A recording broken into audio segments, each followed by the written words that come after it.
Yeah, Nicole, I mentioned you and Boothby as one of the 10 seats that are the most vulnerable for Labor right now.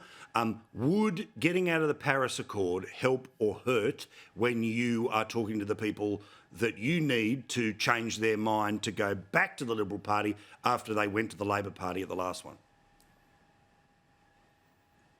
Well, the question here is actually how on earth are Labor planning to meet their target? Because Chris Bowen really can't tell us which industries are going to suffer. Is he going to inflict more pain on farmers? Is he going to shut down manufacturing? Is he going to stop exporting coal to China? We've just seen something like record exports of coal to China, which support 25,000 jobs in New South Wales alone.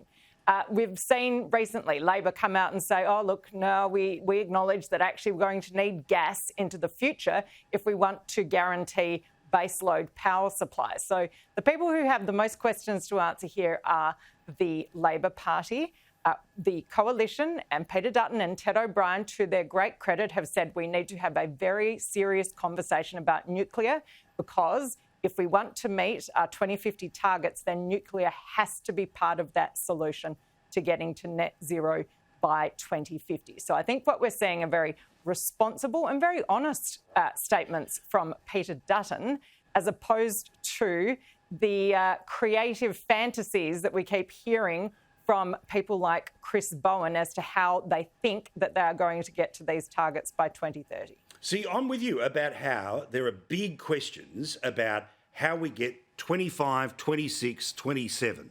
Those 3 years, which would be the 3 that are up for debate at the next federal election, how they are going to supercharge. Now, for want of a better thing, the easy options have all been taken, right? But of course, emissions aren't just about the electricity grid. It's about everything from transport to you name it, right? Agriculture. And this government would clearly start to supercharge after that next election.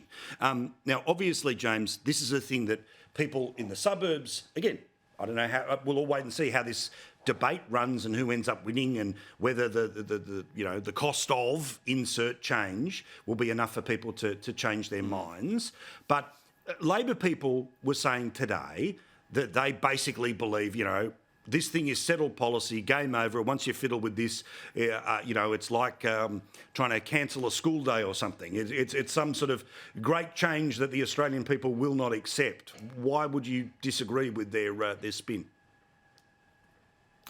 Well, Peter Dutton has more than just the Labor Party to contend with. He's also got his state counterparts. And here in Queensland, David Crisafulli, who's the state leader of the LNP here, backed Labor legislation to lock in net zero by 2050, and we're still by 2035 knock carbon emissions down by 75%. Now, that's been legislated by someone within his own state Liberal National Party. So Peter's not only got challenges from the opposition and the Greens when he returns to the lower house, but he's also got those problems within his own state. David Crisafulli doesn't support nuclear here for Queensland.